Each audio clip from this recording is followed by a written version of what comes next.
Hello and welcome to the Creative Lotus Podcast. I'm your host, Alan Zaki. Hello, everyone. Welcome to this week's episode of the Creative Lotus Podcast. My name is Alan Zaki, your host. On this week's episode, we have casting director and photographer Paul Brickman. Welcome to the podcast. Hi, everyone. How are you? Doing really good. How are you? I'm doing great. I really can't complain. It's hot and sunny in Los Angeles. It's full on summer, hot girl summer. So I'm living it. How's it where you're at? It's hot, humid summer. Yes. With some exceptions of the temperature dropping a little bit to somewhere in the low 70s to high 60s, which I actually kind of enjoy. I really like that temperature. It's kind of like springtime, but then it then suddenly jolts back up to just big, muggy, humid, high 80s. Wow. Yeah. And it's sticky. Yeah. I'm not a fan of the sticky heat, and that's definitely that. Yeah, totally. So Paul, kind of tell us a little bit about yourself. Where are you born and raised? Kind of where are you at now? Yeah. I was born and raised in New York City. I was born in St. Vincent's Hospital, which was kind of I actually take a lot of pride in being born in that hospital, especially since I was born in the middle of the AIDS epidemic that had been going on here. And St. Vincent's was one of the few hospitals that probably did the most for AIDS patients. So I take a lot of pride in that. All through my formative years, my young years, I did a lot of work in performing arts, a lot of musical theater.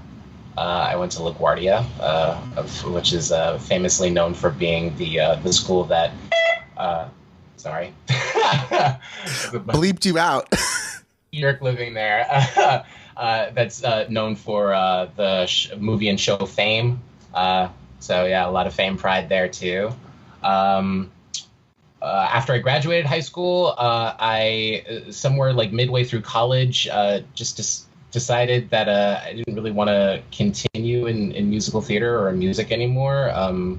Mainly because I was just a young person putting a lot of pressure on myself, and I think setting some goals that that through the vessel of a very young, impressionable, and not so well-informed mind thought that I could set these goals and actually meet them, and just a lot of the amount of pressure that came from that just kind of led me to venture elsewhere. And I'd always worked in photography as kind of a hobby. I had a really amazing teacher in my senior year of high school who actually really, really encouraged me to continue photography professionally, because she had seen a lot of what I'd been doing, and I had worked on some photo projects for her. She was a real driving force in just kind of having me sort of shift my frequency into just doing something that was still creative, but just in a completely different, avenue.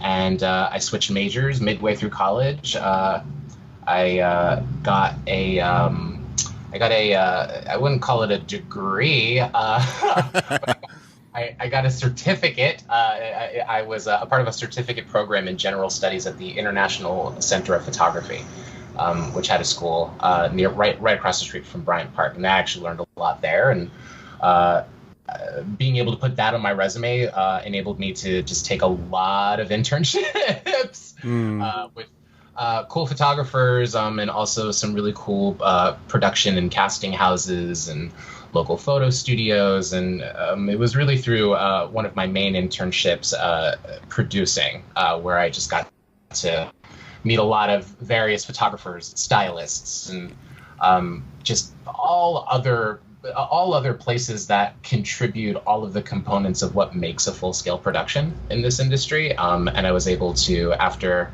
my internship and my freelance position there had ended, I was able to just kind of circulate all throughout the industry, so to speak, and just keep myself employed.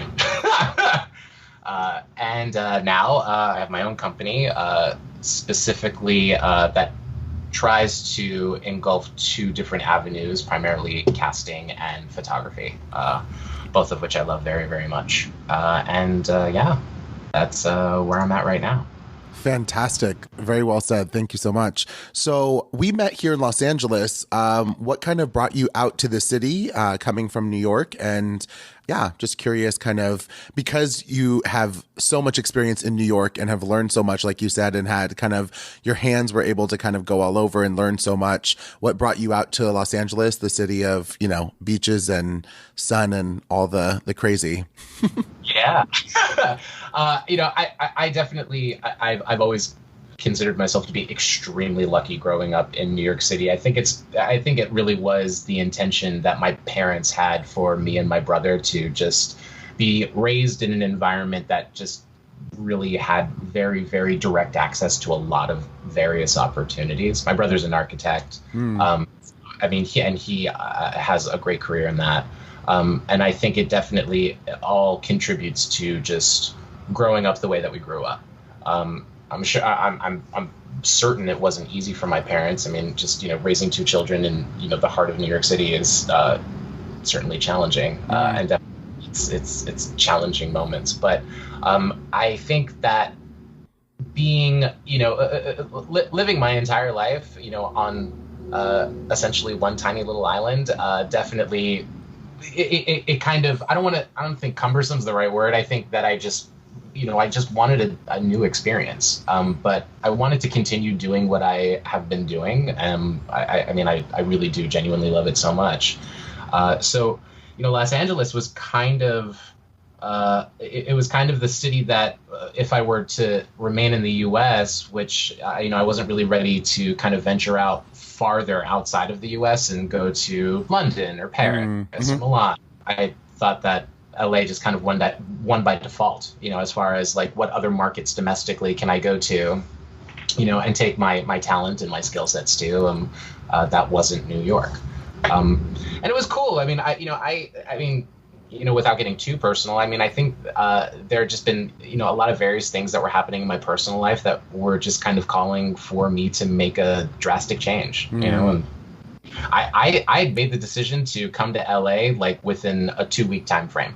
Wow. I had an apartment that was solely under my name, but I had 2 other roommates. I let them know who were really supportive and also just like really, really a key part of me being able to do what I did. I just told them, I was like, look, I think I'm gonna peace out of here for a while. I don't know when I'm coming back, and I think I'm going to sublet my room, and like, are you guys going to be okay with this? And they were. I'd been freelancing at sort of like a permalance position at another casting studio that was also pretty supportive of my leaving New York, and would give me just some projects to work on that I would be able to work on remotely, and that definitely was a huge part of keeping me afloat in my first year in LA. But overall, the one thing that I think, I know I'm repeating myself here, but I think I was just really, really hungry for just a brand new experience. I always I know this is like totally stereotypical queer of me, but I always refer back to this old episode of Sex and the City. Yes. Where Miranda goes on like it's the episode about like the guy, how like are all men freaks. And Miranda gets set up with this guy that like Carrie's dating, and he's this guy that's like wearing all black and like, he's drinking a black coffee, and they're walking through the park, and he's like, I've never left the island of Manhattan, and I never will. Everything you could ever want in life is here. And I just like didn't want to be that guy. I don't like it's just, even now, like as I describe it, like just like the vision of that scene and that man and that character, which it totally exists, by the way. There are plenty of people in the tri-state area here who are very much like that. Right. I just didn't want to be like that guy. Yeah. And I definitely knew that I was challenging myself too, because being a native New Yorker, you're sort of trained to like hate LA. Which is what it is, and I that's probably just like a whole other discussion. But I have to say that my experience in LA, I really grew to like the city a lot. And quite fond of it. I think it's a really fun, beautiful terrain, and also just a great a great space where it is facilitated for creatives, so I was happy to be there. Yeah. Do you plan on coming back to Los Angeles? I know you're in New York right now for the summer, but yeah, I mean, COVID's definitely kept me just kind of floating. So I mean, I'm kind of I currently don't have like an actual active lease to my name. I am like the Airbnb floater, and I took a place just temporarily here just for the summer. It actually been a long time since I'd spent a full summer in New York. And, given everything that's happened in the last year and a half, I just wanted to be in close proximity to family. I wanted to be in close proximity to, old friends that I've known since I was a teenager. And just take the opportunity to, reconnect with people, certainly reconnect with people who have been probably going through, an even harder time than I have. I mean, everyone has just like various different levels of hardship that they've had to experience in the last year or so. Just to be back home, and just kind of rejuvenate myself while maybe trying to help rejuvenate others that are really, really close to me and really near and dear to my heart, I think is where my head's at, right now at the moment. Yeah. I'll probably be, as soon as like the temperature drops and it's like 50-something degrees here, I'm probably back on a plane going to LA. Love it. As long as I can get work. I mean, like that's really that's also main priority. Yeah. Gotta pay them bills and gotta eat food. So yeah.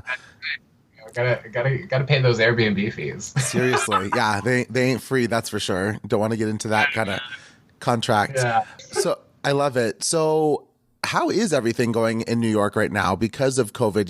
It is kind of like, it was like ground zero, for lack of a better term, in the sense of the COVID pandemic in the heart of it, but it seems to have been recovered. But I know there was kind of similar to LA, there was a huge mass exodus of like New York City itself, Manhattan. Are things kind of coming back to life? Are you feeling like your creative juices are flowing there and everything's kind of getting going again? Or is it still a little odd? Yeah, I mean, I would say that like literally within like the last week, wow. I mean, there has been progress, definitely that is being made and is also very visible. I wouldn't say that, everything is back to normal. You still, I still ride the subways every day and you still have to just wear a mask, even though the local mandates here don't require that so much anymore. Mm-hmm. I think that whether you call it, a force of, newly established habit, or maybe it really is, based on just the fear of what COVID has, kind of brought on to everyone here. Everyone is still wearing a mask. Most specifically on the subways. And I mean, for me, I've been vaccinated. I've been very, very particular on just as to how I take care of myself. So, I mean, I don't feel the need to continue wearing a mask. However, I do, based on just it being a matter of, of being respectful. Right. And also, just taking into consideration just like what the future may hold. I mean, are there going to be more variants of this that the vaccine is not able to, battle against? Right. Are there other people, that like I could potentially still transfer this over to that, haven't for, whatever reason gotten the vaccine? I mean, I just would prefer to just remain respectful and just, keep things going. But with that said, on the other hand, I still can, especially now, I can walk into a restaurant, and I can, not have to wear my mask. And right. I mean, I won't lie and, and say that I indulge myself in that, Yeah. Yeah. But I am always carrying one around, just to be better safe than sorry. Yeah. It's interesting because Los Angeles just opened up or California, I should say, just opened up on the 15th of this month, June. And, it is weird. And I've talked about this before. It's kind of like in between of like, do I need to wear a mask? Do I not need to wear a mask? Where do I need to wear a mask? How do I wear and it's a safety thing. I think people want to make it political, but it's like, no, this is for the health and safety of people, period. Exactly. I also think that, and I've been saying this actually quite a lot recently to a lot of different people, I think that this is, us transitioning out of what we've just experienced is not like a light switch. It's not just like an on. Like there is going to be a substantial amount of time being devoted to transitioning out of this. Right. And I think that that's where we currently are. Yeah. And there's so much pressure and so much anxiety that's come from people not working for as long as they haven't been working for, maybe, people, especially in the creative industry, people that are looking to others and seeing like, oh, well, they're working again, or maybe they have like this one job. Why aren't I getting the call? Right. And I can certainly say from very personal experience that is, something that I've recently been struggling with. But I just go back to the phrase, like, I mean, it really is, this is a transitional period that we're in, and we will get out of this. We will all be working again. We will all be able to continue our lives. We just have to continue to remain patient, and just keep doing what we got to do. Yes, absolutely. I'm just curious, kind of like, how has being either in a relationship or dealing with personal kind of issues with family or whatever it may be in maybe your formative years, or even now, in the relationships of coming to LA or whatever, that have really helped you to kind of push you as a creative, as a photographer, but also in your casting, maybe to kind of see it from a different perspective? Yeah, I mean, I think something that is something that's like really, really, it's prescient, at the moment right now, just given the political climate of things. I am a strong supporter of there needing to be more and more and more visibility. Mm-hmm. I definitely am. I try to utilize my role as a casting director and as a photographer, no matter what role I'm, facilitating, or working in on a project where, there can be as much visibility as possible, whether that be just including more people of color, including more queer individuals, trans individuals specifically, in my actual experience of what I've contributed to previous projects. I do think that visibility is, it was, in my opinion, just as equally as important then, years before COVID, but it certainly is incredibly important now. I'm really, really excited to see just, how far we've come, really, like as a society within this country. With that said, it's very, very clear that we have a lot farther to go. I've been, like I said earlier, I've been kind of a bit of a vagabond, and traveling between LA to New York and vice versa, and have definitely had the opportunity to visit a lot of the states and cities in between. And especially during COVID, I've definitely gotten to see just how a lot of just local cities are taking it seriously or not taking it seriously, and how that also then just like starts to just like drudge up a lot of other opinions, which in my opinion have nothing to do with the science of like the actual issue itself. But I think that what it did was it was sort of like a powder keg that just sort of exploded just everyone's feelings and everyone's point of views, no matter whether they're on the far right, on the far left, in between. I mean, there really is a spectrum, in my opinion. But I like that I like that I am fortunate enough to have put myself in a position professionally where not that I do this every day, but that I do at times have the opportunity to use my platform and say, hey, like, we need to show more inclusivity. And a lot of the times it works out great. Sometimes it doesn't, but that's that in terms of, how my personal life or my personal views affect my work, that would probably be like the one thing that sort of merges those two things together. My personal life and growing up and how it's affected me. I mean, I'm a child of two artists, which has its plus and its minuses for sure. But I think that I was taught to. I was definitely taught at a very, very young age to try to be accepting of all colors and creeds, and and all just in all groups. I mean, especially being in a place like New York where you're exposed to literally all of it, Yeah.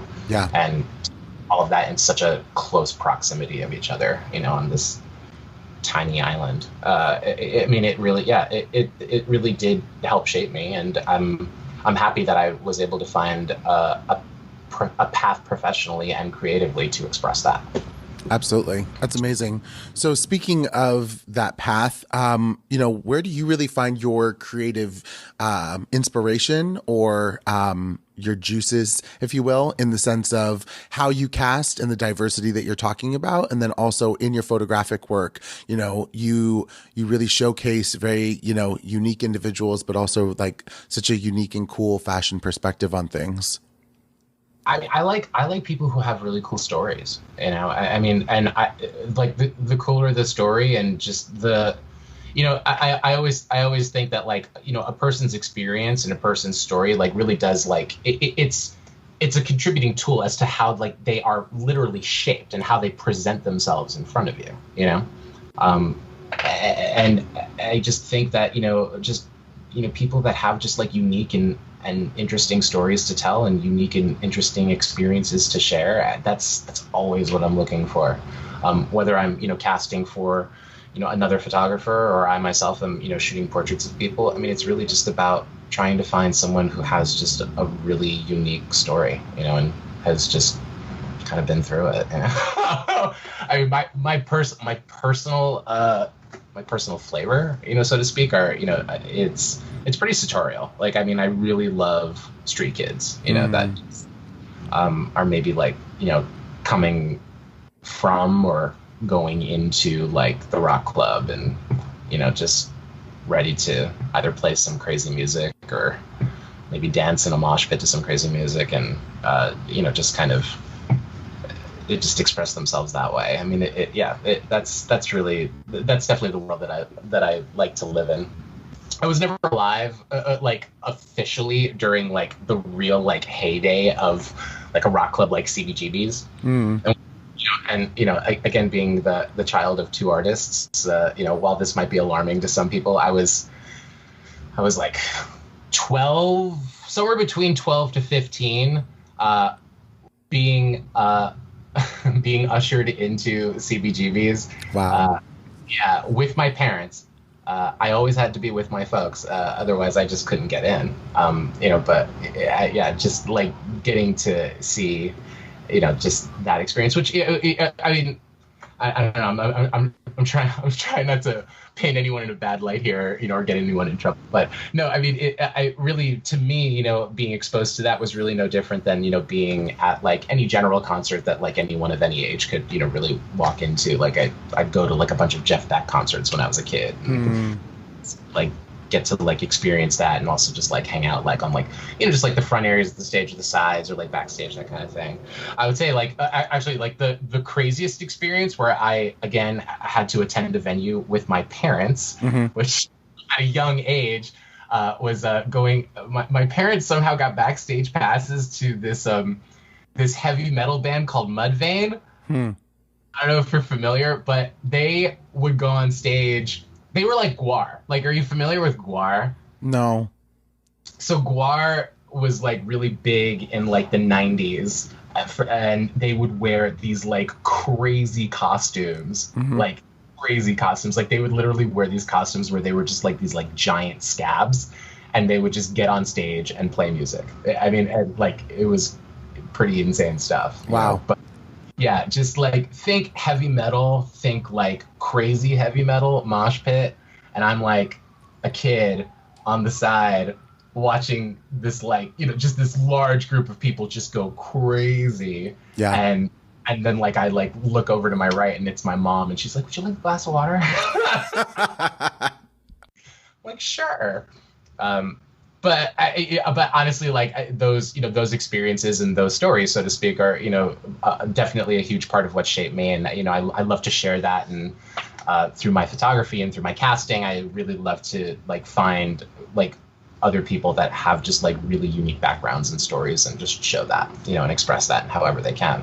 Yeah. No, that's awesome. My parents growing up were total like deadheads. So my dad, whenever we would go to like a park festival in Sacramento and there'd be like live music, he would like join the mosh pit. And I'm just like standing there with my little sister who's 3 years younger than me, just like, okay, this is great. Like it was just like part of our lifestyle. So I get it. I was probably around the same age, maybe 10 or 11 ish around there. So that's crazy.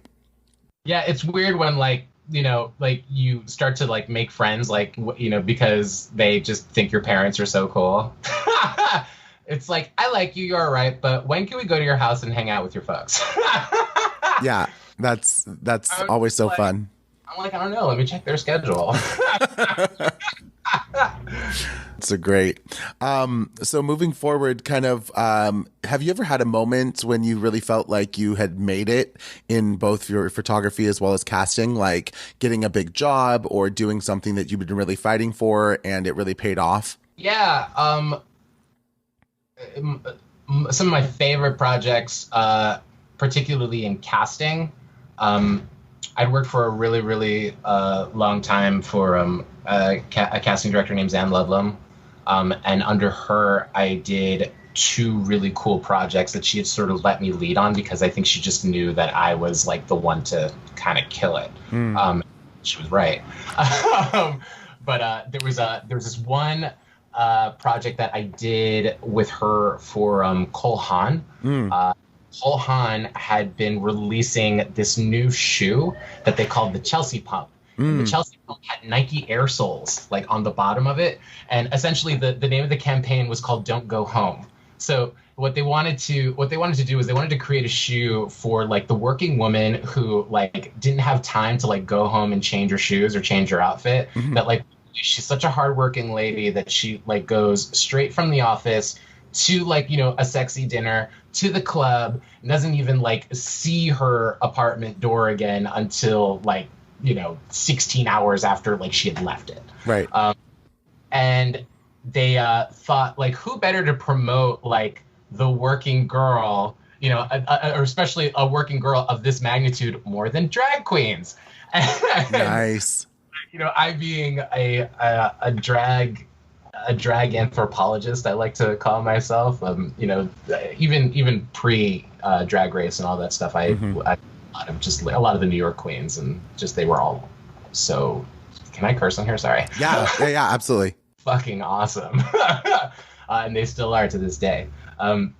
But yeah, that was actually really, really exciting. Mainly because it was just it wasn't like a photo shoot campaign. It was literally like this guerrilla style event, and we had queens like Willem, that we put into like these food trucks, and she was giving out grilled cheeses, being like, check out the Chelsea Pump, and we had Erica Tor Aviance and like her crew of like backup dancers that like we literally just like gave like a boombox to, and on the corner of like 2nd Avenue and Houston, they literally just put the boombox down, had a camera crew shooting them, and they just did this full out dance routine. Wow. And it was just all of like these like random pockets. I mean, it was very organized. I mean, but it was also meant to kind of feel guerrilla style, Right. Like it was to feel like really authentic, and that was really, really cool. And their main hub that night for the event was actually an old club that my dad used to play at. It was called Don Hills.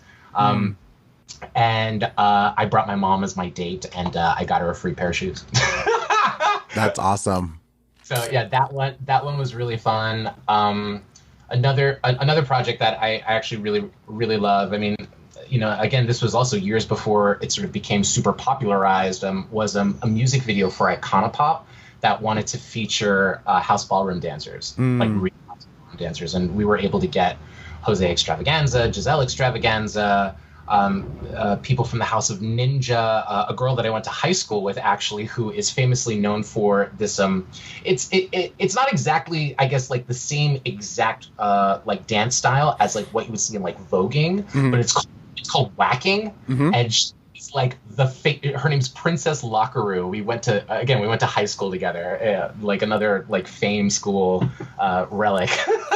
But she was in it too, and that was just really special to me also, just because I got to reconnect with her and just like see her just like on like just like, you know, the fabulous like massive cool production of like a cool music video. So that was also done under Zan casting as well. And, you know, again, I think just being like, you know, the weird downtown queer kid, Zan was like, you gotta take this on and like handle it. And I was just like, you got it. That's so cool. I definitely felt really like at home within both those environments as well, and just felt just really loved, and, you know, also just like felt like I had really like been a part of like developing like this community, if only it were to last for a little while, you know, based on the project. I mean, everyone that I was able to bring into both groups for both projects were just super super talented, super loving, and it just made me really, really like what I was doing in those moments. For sure.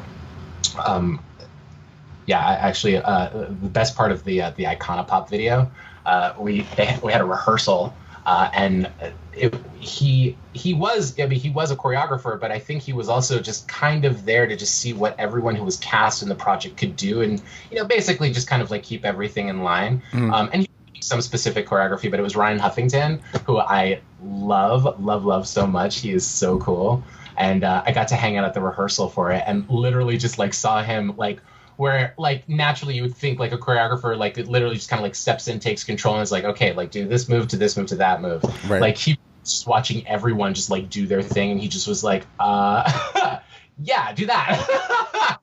Like, but he was just so impressed, like just at like the level of talent, as was I, and it was just really, really, it was cool to be a part of that rehearsal that day. We were all just laughing and screaming and just doing crazy moves, having so much fun. That was really fun.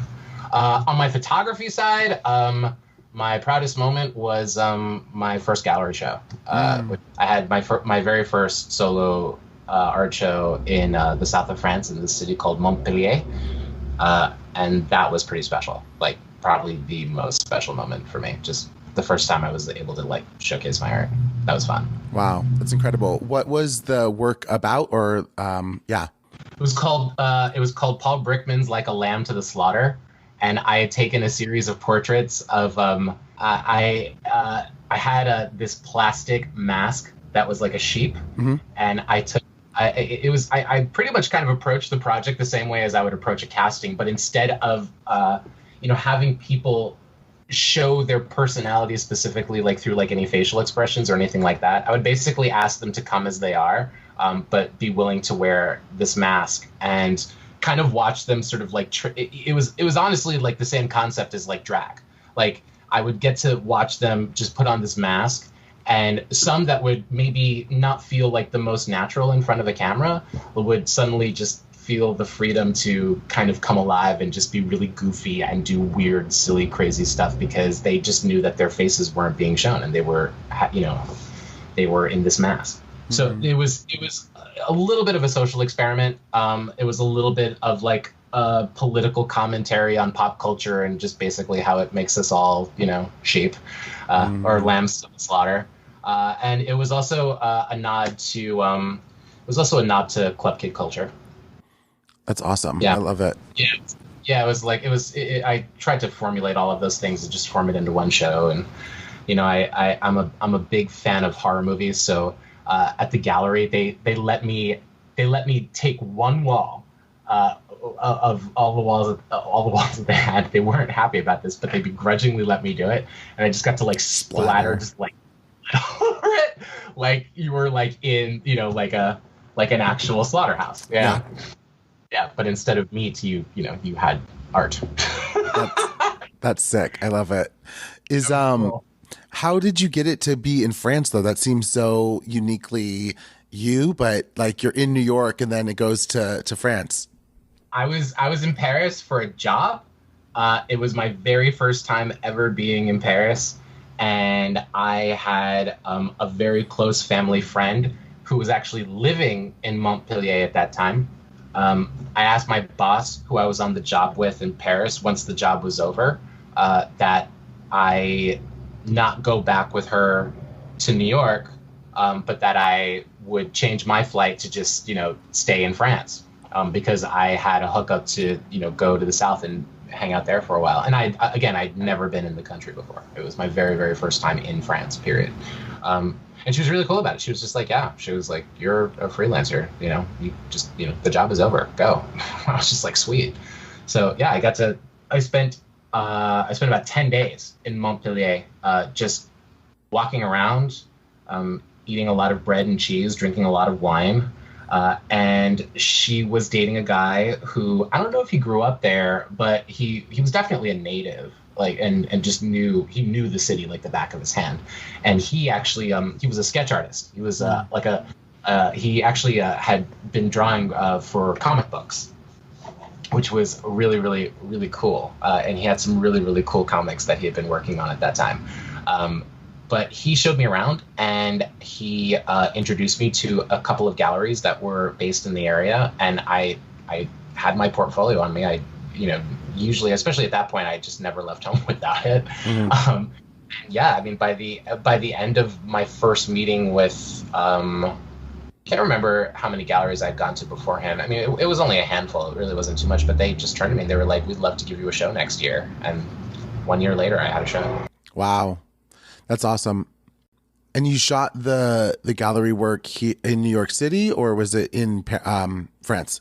All in New York. Yeah. No, I mean, all of the work had been pretty much done. I'd done a couple of extra portraits that I thought maybe could fit into the show, really just to kind of overcompensate. I mean, but I definitely think that the strongest work had already been produced, by the time that I'd even taken the meeting. And that was something, that took years and years. There was a curator who I had known. We had known each other. We didn't go to school together, but we had known each other in our college years. And she was really, really supportive of me. And she encouraged me just to continue on that concept, which I had continued on for minimum 3 years before I had even gotten the show. So it was definitely something that, had always just been in my wheelhouse and a part of just how I'd been looking to express myself creatively for a pretty long time. And it had all just eventually accumulated into this one big show. And, we had done a video installation for the show as well. And I'd had music composed to go with the video as well. We really wanted to do multiple levels of it and just really create this odd carnival of weirdness with land masks. Nice.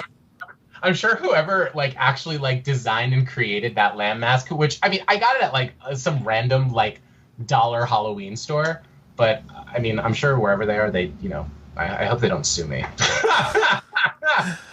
Yeah.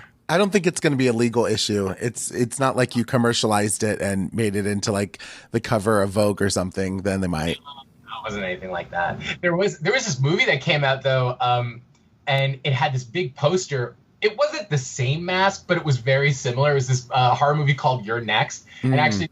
That same curator, she called me and she was like, "You have to do something about this. They're taking your idea." I was like, I seriously doubt that whoever produced or wrote this movie knows anything about me. I love it. I love it. So going into now versus then, if you will, kind of what brings you the most happiness now versus maybe when you're first starting out in the industry and kind of getting your toes wet in kind of the creative world. And yeah, what does that really what does that happiness kind of feel like for you? Yeah. I definitely, especially under lockdown, through the help of some really, really amazing friends that I was able to kind of stick with, or they were able to stick with me through this crazy ordeal. I was just kind of able to just exercise and flex my creative muscles through doing retouching on some old photos that maybe I just kind of shelved for a while. Getting the opportunity to shoot more portraits here and there. I mean, well, specifically under lockdown, obviously, it was really difficult. But being back here, I mean, I've only been back in New York now for about a month, and I don't know, just getting the opportunity to just kind of be on the streets again and just use my instrument feels really, really good. And just to have the opportunity where you're not doing it specifically under the pressure of a specific job, just for the love of doing it. Right. Really brings me a lot of joy. Outside of that, really just self-care, just running, taking vitamins, I know that sounds really cheesy, but I don't know, it just feels nice to know that I'm actually taking a conscious effort to give myself more time for more self-care. Yeah, absolutely. I think the pandemic definitely brought that out for so many people because it's something that we really didn't look to often because we're just always kind of go, go, go, go, go. And this halted everything. And it was kind of oh yeah, we really need to take care of ourselves. But when you were first beginning your career, in casting, but then also shooting and everything, were you I don't know, I feel when you're young and you're just craving the kind of, there's a hunger in you, so your happiness maybe seems kind of very in a bubble. Was that the same case for you in the sense of what you were seeking as happiness at that point? Is it different from what you have now? Oh, definitely. Yeah, for sure. I mean, look, when you're younger and you don't, I really just kind of attribute it to a lack of knowledge. I mean, when you're younger, you kind of just sort of have your mindset on well, this is the only role that I know about, therefore I just want that one role, and it's, I don't know what, the more exposure and the more experience and the more work that you do in there, you get the opportunity to just see all of these various different roles and all of these various different components that make the things they contribute and are a part of what make the things that you love so much. The product itself. So I was a kid who always I watched movies and I read fashion magazines all the time. That's just all I ever wanted to keep doing, was just to keep watching horror movies and keep reading paper magazine. Those were my outlets. And I mean, just to see that there are so many people and so many things that actually contribute to what make those things happen. I'm just I'm just happy that I was able to find something that I think I'm pretty good at, that contributes to that as well. Because that really, looking back on it now, though that wasn't the initial goal when I was younger and first kind of trying to push my way through and into it. It really is about just being able to contribute a part of yourself to what makes a beautiful image or a beautiful moving image. And that's really just what I'm here for, Absolutely. I love it. So, being a freelancer, it's obviously very much up to you as to kind of how and when you're going to get the work that you're going to get for the most part. So kind of what is your... So what is your work ethic like? And, it's not easy doing the kind of work that we do. So how do you see, or how do you really keep yourself motivated and going, especially during COVID, but then even now coming out of it, like you're talking about? I mean, my greatest teachers, from in a modern era of who has, and also someone who has really been notably successful in the creative industry, or more particularly in the fashion industry, is someone like Kelly Catrone, who in her book, which I really recommend you read if you haven't, it's called If You Have to Cry, Go Outside. But the one thing that she says in her book, is just when you have really hard days and you want to quit, and you will want to quit, you have to be the one that still, amidst all of that, shows back up the next day. Because when you do, especially after you've taken, the beating that you've likely had to take, and what was the contributing factor to wanting you to leave, that you still you muster up the strength, you take it on the chin, you suck it up, and you show up the next day and you keep working. That has definitely brought me a lot of success in previous projects, especially working for, some pretty intense, high-powered people who, just make your job harder. Mm-hmm. But really that's, I would say that's probably like the core factor of what makes my work ethic, is just that no matter what, you just have to keep coming back. And yeah, I mean, I've had some pretty good, some pretty good success stories in my career. I've also had a lot of failures. Mm-hmm. Probably more failures than success. But you just have to be willing to keep showing up. That's really the core of it. Yeah. I feel like so much of what you're talking about is so true for all of us, in the sense that it is kind of constantly re-showing up to the next day, even when you've like fallen or you've had, the plunder, if you will, or, but it's about getting back up and not getting kind of swayed off of that. And especially, like I said, in this industry, you can't really, no one's going to necessarily baby you or, be like, oh, it's like, it's up to you. But that's also why, for myself, I won't speak for you, but having people around you that also support you, I think, is so important. Absolutely. Yeah. So that's kind of leads me to my next question. Who has really been kind of your, biggest fan and supporter of you in this whole journey of your career thus far? My parents. And, not so much as like being staples of financial support, because while they have, in moments, particularly like in my early 20s, like, have obviously like been there to, be financially supportive, from times where they could. Mm-hmm. They really are more about lending themselves to just give rational advice as to just how to, continue on things, especially in the moments where like I've kind of just thrown my hands up and I've just been like, I'm done with this. I don't want to do this. This isn't worth it, blah, blah, blah. They really have been, the ones that actually also contribute to that same Kelly Catrone branded, phrase, like, just keep coming back. Mm.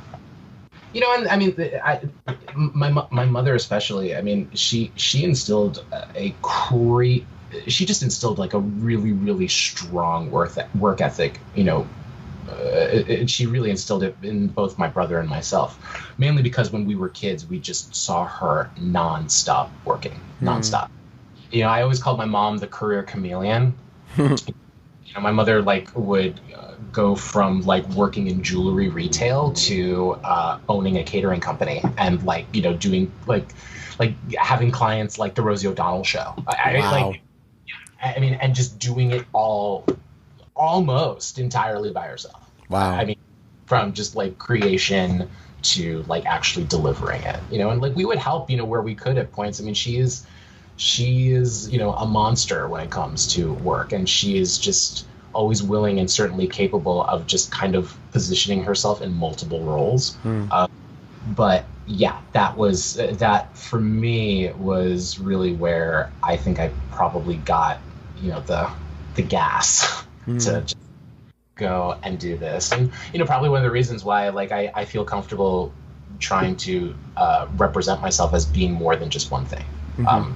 I think it's important too, to represent yourself as a bit of a multifacet, especially in this day and age where, budgets are being cut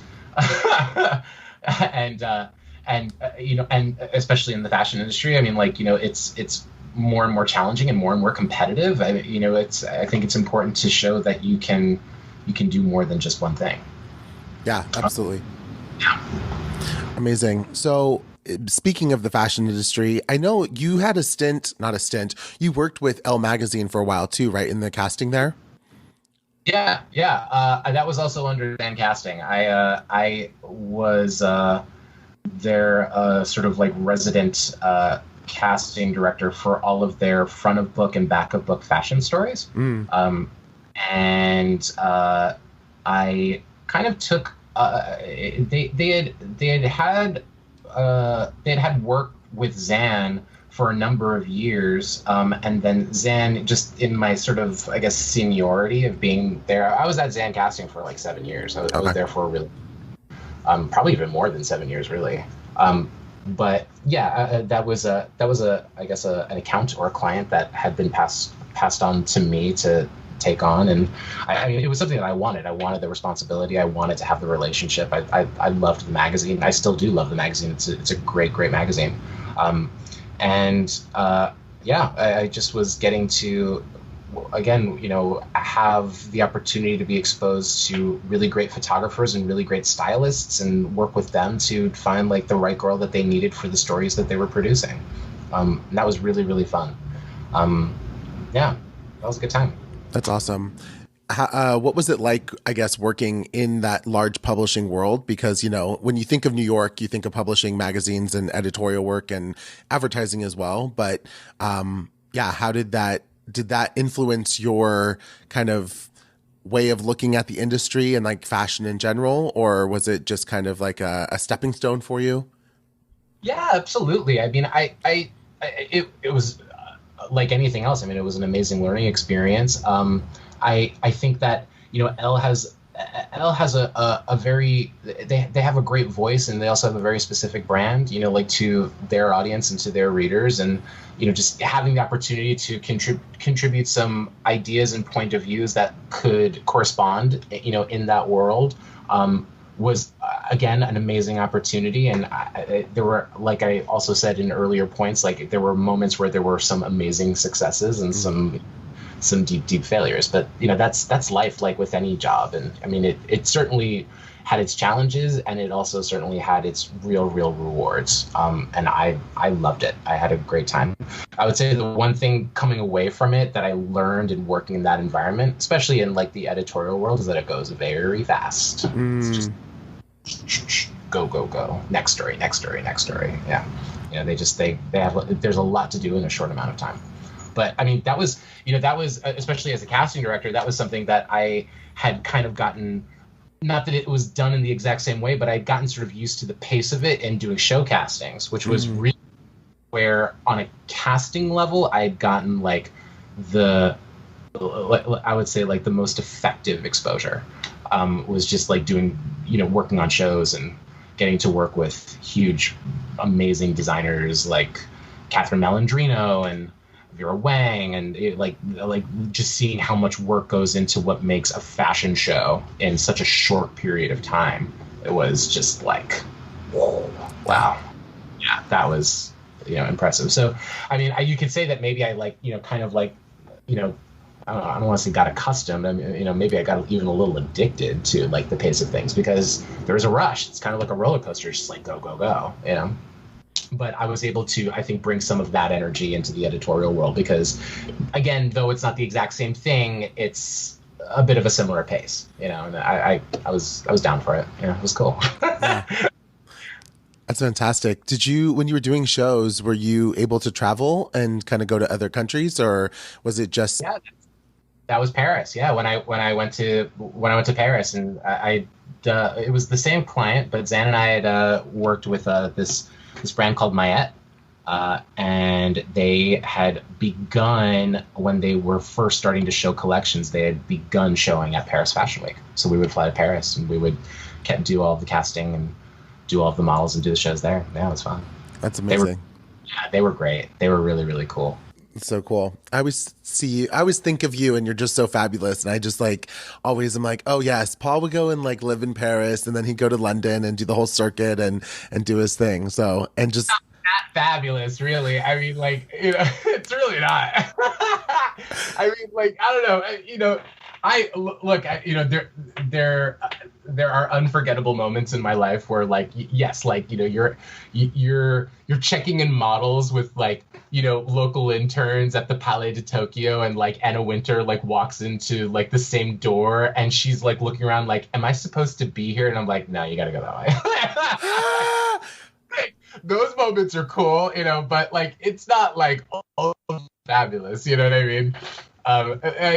It's a job. It's a job. It's just work. It's what you got to do. But it's it's obviously it's those moments that I of course do find to be extremely rewarding, and it makes me, it does make me just like what I do. Well, more than like love what I do. Yeah, no, I do. It's always fun, and it's always fun to just get to have like more of a rapport with the girls, and the girls are they're stars. I mean, like they're the girls that, like, when you're looking through those fashion magazines and you're looking at these beautiful stories shot by like amazing influential photographers, like they're the girls that you see in the glossy pages, and they're standing in front of you, like asking like where in line they have to stand for for the run of show.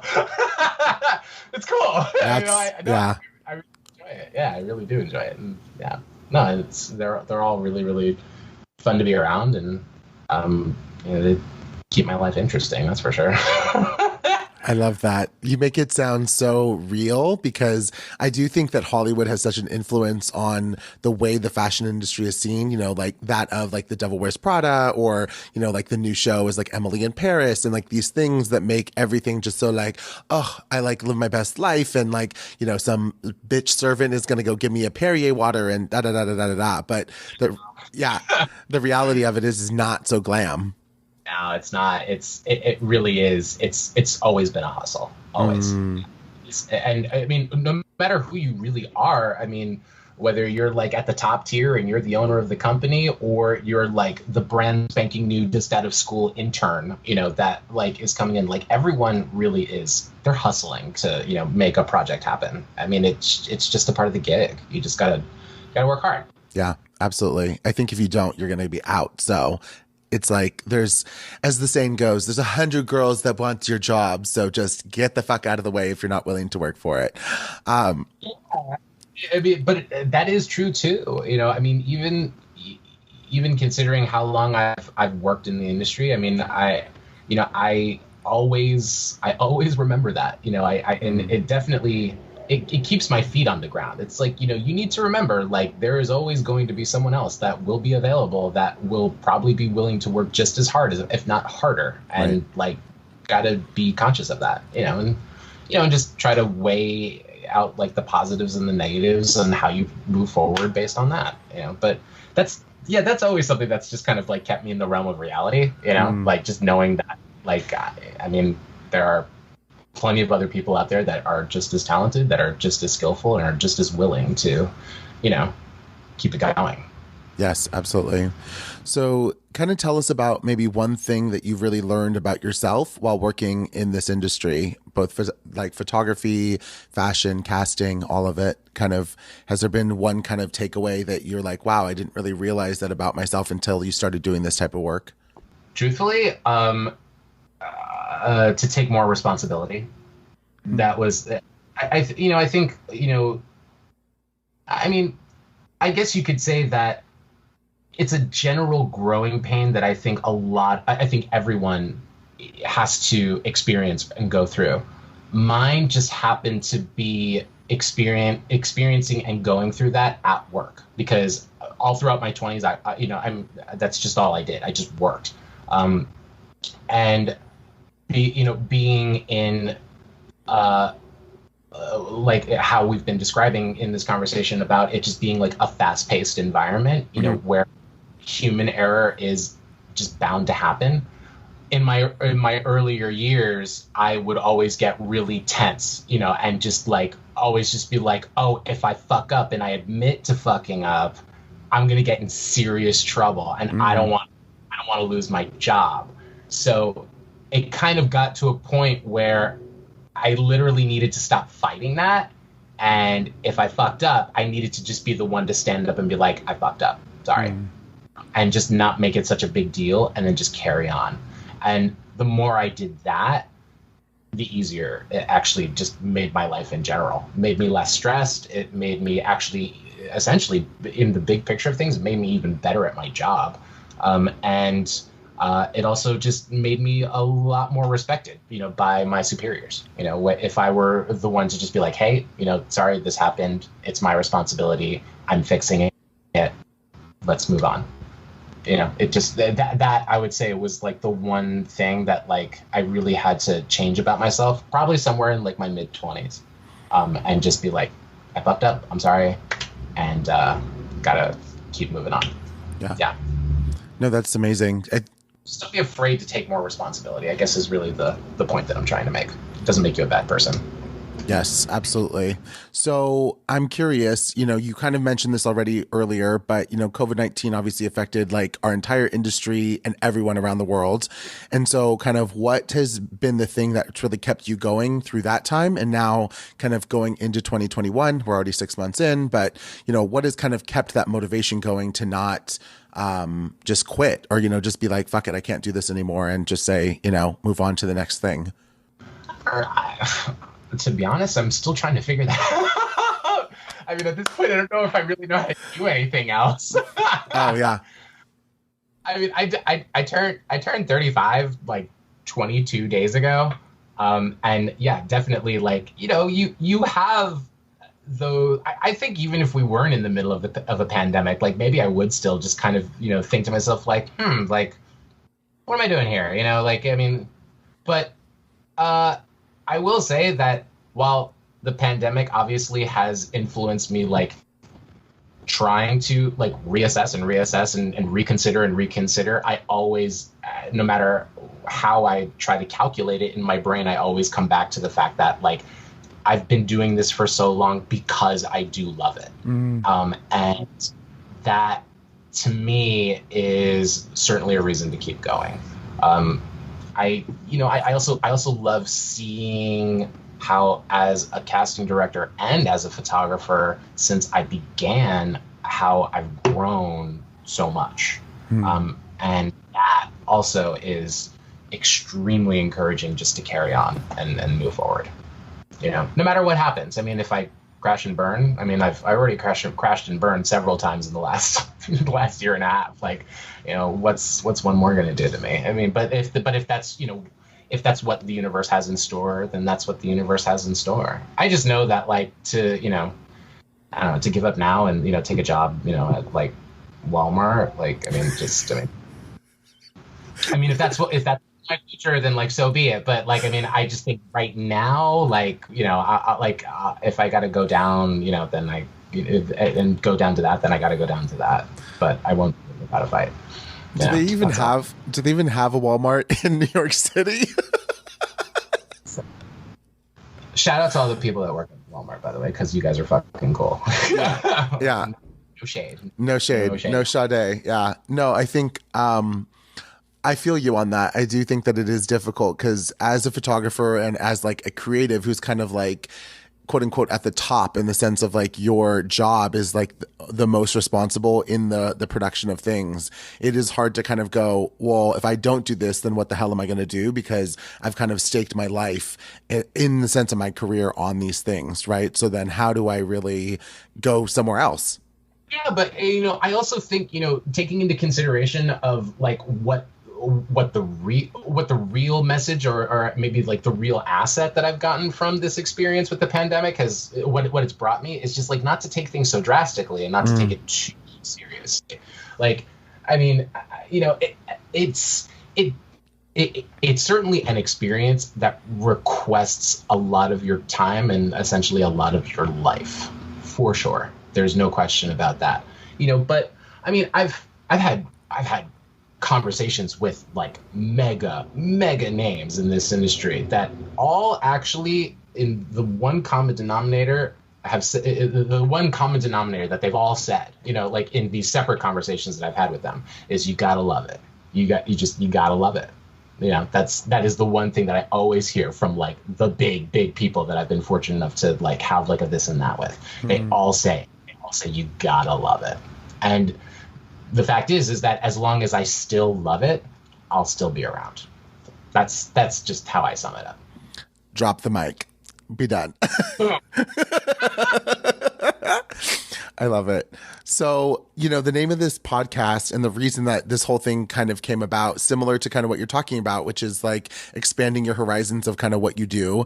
And the reason it's called the Creative Lotus is because I find that in our industry, like you're talking about, so many of us being freelancers and whatnot, we kind of go through so much struggle, right? Like the underpinnings of it all are these struggles that no one really sees because all they see is kind of the presented work and the, whatever we give to the world. But the Lotus is similar in that way that like no one really sees the mud and muck or the struggle underneath the water, but it's actually because of that mud and muck that this beautiful lotus flower blooms, but it's actually the simultaneity of blooming as seeding at the same time. And so I think that creatives, as well as everyone else, but I feel like the struggle that we go through is kind of, a lot larger necessarily because of it can be very much feast or famine. So I always ask each guest kind of what does your lotus flower look like? And maybe kind of like, because you've explained all these struggles that you've gone through in your career, what does that really look like for you now? I mean, she's thriving. She's thriving. As I said very early on, I'm currently physically like a floater. I don't have like a real like active lease or a real place to call my own home at the moment. But that's cool. It's actually, I don't know. My dad compares it to me like he compares it to his days when he would like tour. So I mean, I guess I just can tell people that I'm on tour. But no, I do really, especially now, I think that it's important to just try to keep a positive mind and just to continue to keep working at it and to continue thriving. Yeah.